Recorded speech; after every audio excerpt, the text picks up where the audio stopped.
multi-touch points or many touch points you must have as a major corporation building automobiles, but having a major presence in motorsports. And I love their line.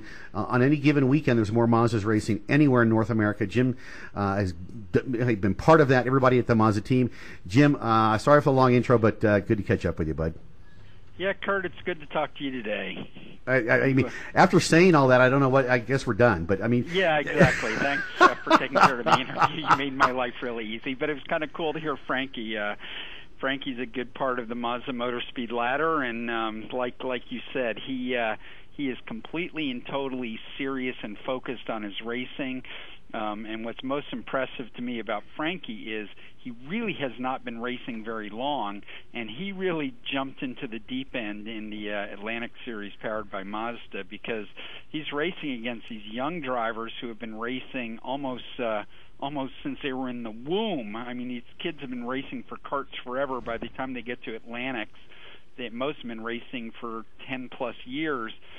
Frankie jumped into the deep end and has just done an amazing job with how little seat time he's had. So I always loved Frankie. He's become a pretty good friend out at the racetrack.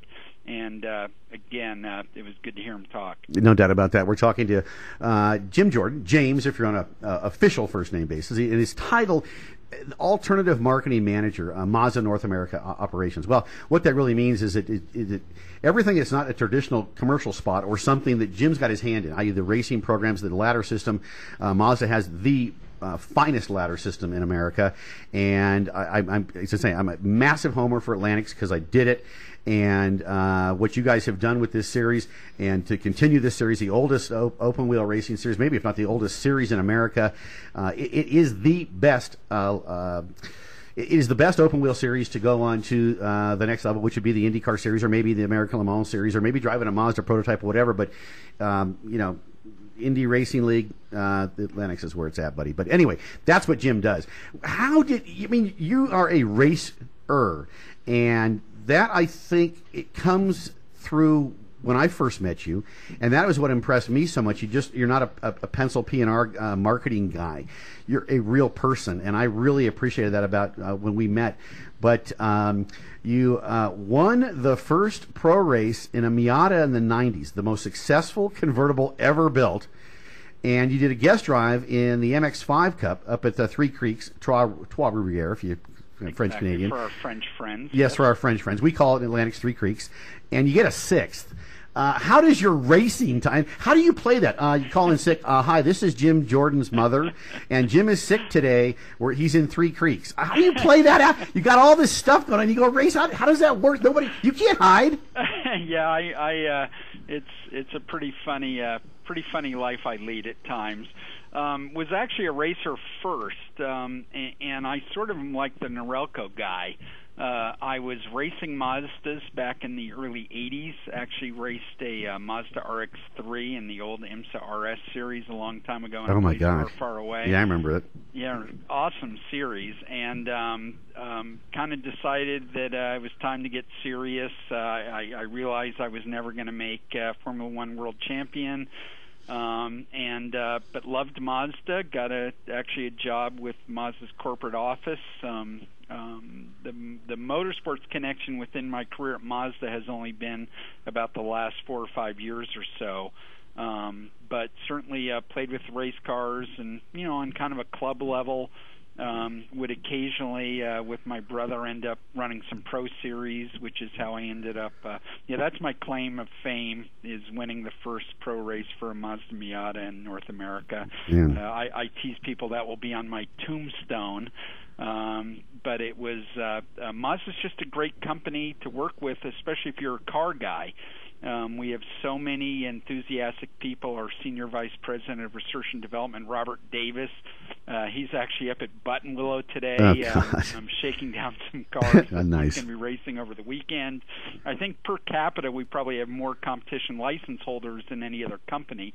And because of that, we really saw the need for something like a ladder, something to give young racers who maybe aren't rich a real opportunity to hone their craft and build a career without just depending on money. Hey Jim, I gotta jump in because I gotta say something. Yes. This is what impressed me about you and your team, and Dean and everybody there. And I think many manufacturers fail to make that connection today, which is why we have you on a racing show. They sponsor cars, they sponsor teams, they do whatever. In NASCAR, of course, the big consternation, which is a word we use a lot here, was what's going to happen with the big three and everything.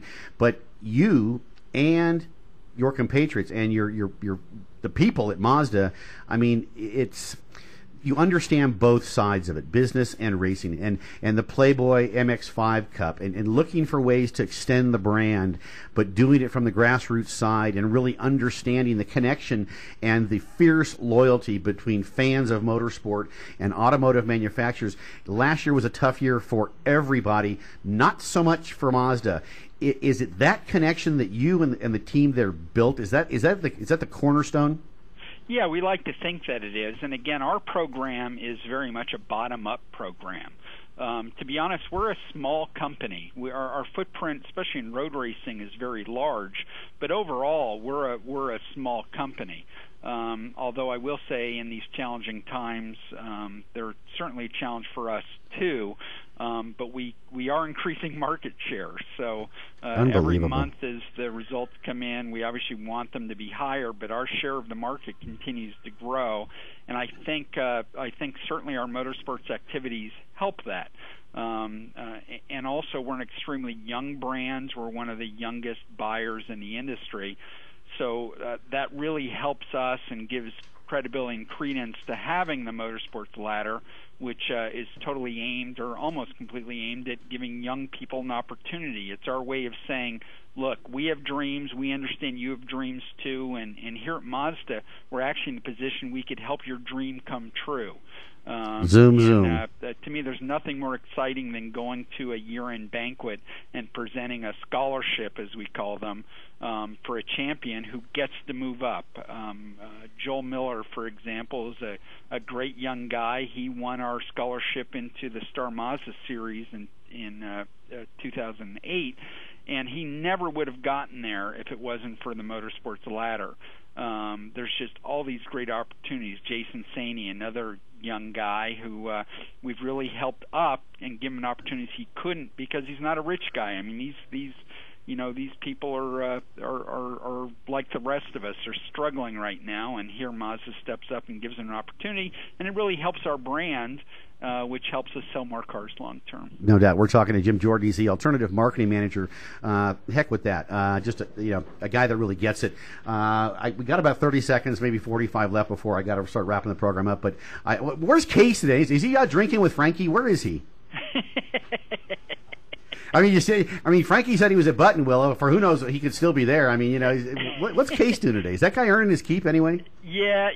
He's probably off saving animals today. So we love dogs. His other passion is animal adoptions, and Dean's been awesome at that program that Mazda's been involved with too. So I think he's off probably walking some shelter animals. There you go. Hey, we're going to let you go. I know you're a busy guy. It was great to see you at SEMA, and great to meet you at Long Beach. We'll again see you at Long Beach, just around the corner. So I look forward to seeing you then. We'll tip a cold one, and Frankie, I can't wait to see him. It's just you're doing a great thing.